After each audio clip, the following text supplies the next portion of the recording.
అందరికీ నమస్కారం. అస్సలాము అలైకుం రహమతుల్లాహి బర్కాతు. మిత్రులారా,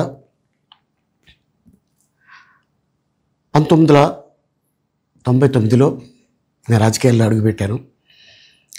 మా పెద్దాయన డాక్టర్ డి రామానాయుడు గారి కోసం. ఎందుకంటే నేను చైల్డ్ ఆర్టిస్ట్ తర్వాత నేను మళ్ళీ ఒక వయసు వచ్చిన తర్వాత నాకు అద్భుతమైన అవకాశం ఇచ్చి ప్రేమ ఖైదీ అనే సినిమాతోటి మళ్ళీ నా కెరీర్ స్టార్ట్ అయింది చైల్డ్ ఆర్టిస్ట్ తర్వాత. అలాగే వారు బాపట్ల నుంచి ఇలాగ నేను ఎంపీగా నుంచుంటున్నాను రా, నువ్వు రావాలి, నా క్యాన్వాస్ చేయాలి అనగానే తప్పకుండా గురుగారు, ఎందుకంటే మీ సినిమా తర్వాత నేను మళ్ళీ ఒక ఆర్టిస్ట్గా నేను ఎదిగాను, సో డెఫినెట్గా నేను వస్తాను అని చెప్పి వెళ్ళటం జరిగింది. అప్పుడు టీడీపీ హయాంలో దాదాపు ఒకే పార్టీలో 20 సంవత్సరాలు నేను ఉన్నాను. తర్వాత మళ్ళీ ఇటు రావడం జరిగింది. నాకు అన్నం పెట్టింది ఫస్ట్ నా తెలుగు ఇండస్ట్రీ, నా తెలుగు ప్రజలు, ప్రేక్షక దేవుళ్ళు, నా నిర్మాతలు, నా డైరెక్టర్స్, నా హీరోలు. ఈ రోజున ఈ రేంజ్లో నేను వెదిగాను. 45 సంవత్సరాలు ఇండస్ట్రీలో ఉన్నాను. దాదాపు 1200 సినిమాలు పైచిలుకు యాక్ట్ చేయడం జరిగింది. 6 భాషల్లో యాక్ట్ చేయడం జరిగింది.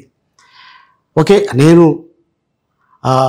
దయాగుణం ఉంది, భగవంతుడు ఇచ్చాడు కాబట్టి నాకు రాజకీయం తోడైతే కొద్దిగా 10 మందికి నేను సహాయపడగలను అనే ఉద్దేశంతో రాజకీయాల్లోకి వచ్చాను తప్ప రాజకీయాలు చేయాలని రాజకీయాల్లోకి రాలేదు. ఇండస్ట్రీ నాకు ఇంత మంచి లైఫ్ ఇచ్చింది, నేనేం చేస్తే బాగుంటుంది అని నలుగురిని చూసి నేను ఒక ట్రస్ట్ పెట్టుకున్నాను మా నాన్నగారి పేరున. దాదాపు 16 సంవత్సరాలు అవుతుంది నేను ట్రస్ట్ పెట్టుకొని. ఏ రోజు కూడా, ఈవెన్ దో కోవిడ్లో కూడా ప్రతి నెల వాళ్ళకి 1000 రూపాయలు నేను సాయం చేసేవాడిని. కోవిడ్లో కూడా ఆపకుండా అలా కంటిన్యూగా సాయం చేస్తూనే ఉన్నాను. చాలామందిని నా కుటుంబంలో అవ్వచ్చు, బయట వాళ్ళు అవ్వచ్చు, చుట్టాల్లో అవ్వచ్చు, చాలామందికి చదివించాను నేను. అండ్ అలాగే మా తల్లిదండ్రులు నాకు ఇచ్చిన ఒక గుణం అది అందరితో పంచుకోవాలని చెప్పి ఉద్దేశంతో నేను ట్రస్ట్ కూడా పెట్టుకున్నాను. నా ఇన్కంలో దాదాపు 20% నేను ట్రస్ట్కి ఇవ్వటం జరుగుతుంది.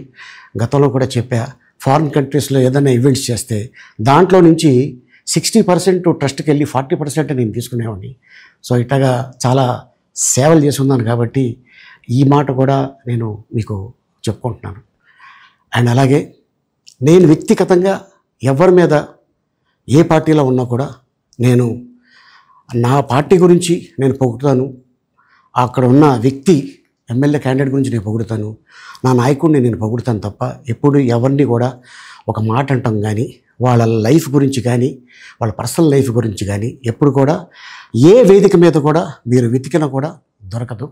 అండ్ అలాగే సో నేను ఈ రోజున మీ ముందుకి రావడానికి కారణం ఏంటంటే, నేను ఏ పార్టీ మనిషిని కాదు, ఏ పార్టీ సపోర్టర్ని కాదు, ఐఎమ్ జస్ట్ కామన్ మ్యాన్గానే ఉండి ఇక నా సినిమాలు, నా షూటింగ్లు నేను చేసుకుందామని చెప్పేసి అనుకుంటున్నాను.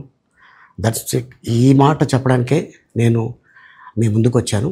సో నేను ప్రతి 5 సంవత్సరాలకు ఒకసారి ఎలక్షన్లో మీరు వెళ్ళి ఎలా ఓటేస్తారో నేను కూడా ఒక కామన్ మ్యాన్గా వెళ్ళి ఓటేసి వస్తాను. సో రాజకీయాలకి స్వస్తి, గుడ్ బై, థ్యాంక్ యూ.